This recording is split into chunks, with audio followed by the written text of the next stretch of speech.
as the Ravens get ready to travel to Miami to take on the 2-6 Dolphins. The Ravens 2-5, trying to avoid falling to 2-6, and they really are in that mode right now where it is do or die. It is win or go home, even though they'd still have to finish the season. You get to 6 losses, you almost have to run the table. It depends on how well the other teams do. And I think for the Ravens, the Steelers, the challenge is win the division. So maybe the margin for error is a little bit bigger than we're thinking, because if the Steelers go into a free fall, it could just be a none of the above situation in the AFC North. Wild card, maybe out of the question with another loss. Division title could still be very much in play. And they go back to the area where Lamar Jackson grew up. I think of a Thursday night game between the Ravens and Dolphins from 4 years ago where 22-10 was the final score, with the Dolphins getting the win. That was the 2021 season. Chris and I talked about this yesterday. After the window closed on a Deshaun Watson trade, the team got better because the Watson possibility hovered over the Dolphins and over Tua for the first half of the season. So now that the Dolphins have gotten a win, let's see if they can build on it. But the Ravens, who got a win after a very sluggish and disappointing period, they're going to try to get to 3-5, and they'll have a much different vibe. Here's a few questions that we got via Twitter. How much better would the Dolphins be with Lamar, and how much worse would the Ravens be with Tua? That comes from S. Briggs. We may find out one of these days about how the Dolphins are with Lamar, if and when he ever becomes a free agent. And we may have some more questions related to this point. But remember this.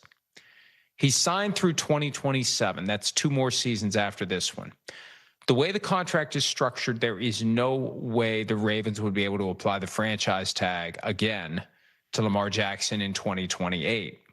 If he does not sign a new contract with the Ravens, he will be on track to become an unrestricted, unfettered, go anywhere he wants free agent in 2028. And he could go to Miami, depending upon where they are at the quarterback position. Stamco96, is this Jalen Waddle's last game as a Dolphin? That means, is he being traded after this game? There's been some talk. There's been some chatter. Hey, Tyreek Hill's not going to be there next year. Whether he doesn't fully rehab, whether he decides to retire, he told Teron Armstead last week he hasn't made any decisions yet.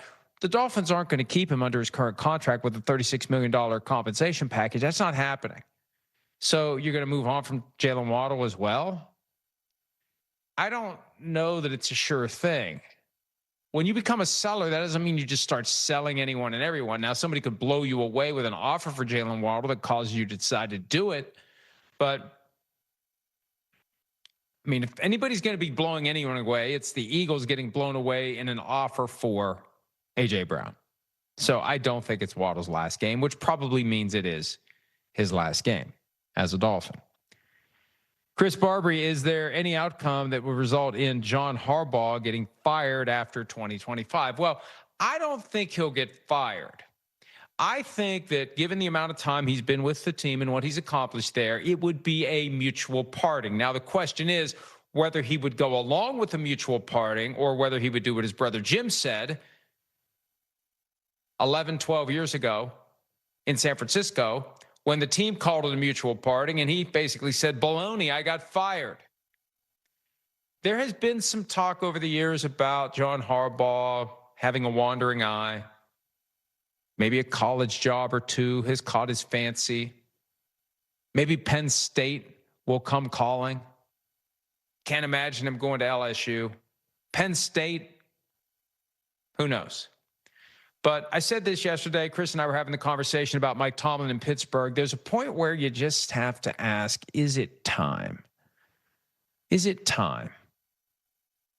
Harbaugh got there in 2008, just 1 year after Mike Tomlin in Pittsburgh.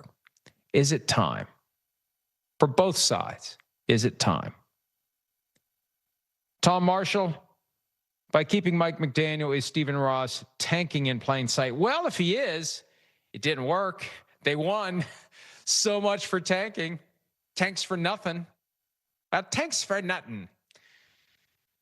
Hey, the first person that emails me what that's a reference to at Florio at profootballtalk.com and gets it accurate, I will send you a signed copy of Big Shield. Just so I will be comforted in the fact that I'm not the only one that remembers that. Well, thanks for nothing. All right. So, yeah, thanks for nothing, Mike McDaniel. You won. I thought one of the reasons he wasn't fired after the loss that sent the Dolphins to 1-6 was that, what's the rush? Let's keep losing. This is a team that allegedly tried to tank in 2019 when Brian Flores was offered $100,000 for every game he lost. So it has crossed my mind. It just makes it beautiful that they won when Stephen Ross, yet again, hoping to lose. Maybe he'll offer Mike McDaniel $100,000 for each loss. Ario for life, are you standing by your report of the Ravens potentially getting disciplined for the Lamar stuff last week? I mean, I actually responded to this when I saw it on Twitter. Think about what you're asking, Ario for life. The report is the Ravens potentially will get disciplined. I hardly ventured very far from the tree trunk on that one. The limb is not bending. They admit that they violated the injury reporting policy. They will get disciplined. The question is, how bad will it be? Will it be regarded as an honest mistake with a $100,000 fine? Will it be regarded as an effort to deliberately violate the policy in order to confuse, to sandbag the Bears, to make them think they were going to see Lamar Jackson when in fact they saw Tyler Huntley? And that worked, although, well, I mean, the Ravens won the game, so it did work. It's not like the Bears came in and won. Like something kept the Bears from getting within 14 points. If they had been fully prepared for Tyler Huntley, would it have made a difference? I don't know. But the way the policy reads, if they believe this was basically treated as a cost of doing business, whatever we get fined for listing Lamar as a full participant in practice on Friday and then changing it to limited on Saturday once the league said, hey, unless he took all of his first team reps, every single one of them, he's limited in practice.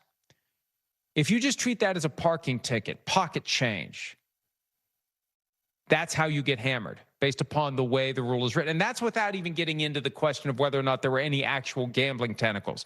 This is abusing the competitive advantage to the point where you are deliberately choosing to break the rule and accepting whatever the minimal punishment will be. Yeah, we'll take the heat. We'll take the heat. Don't we all do that from time to time in life? Yeah, I'll take the heat. Don't worry about it. Yeah, I don't care. If it's a problem, I'll deal with it. The NFL has written the injury report policy to make it clear that if that's your attitude, your punishment's going to be even worse.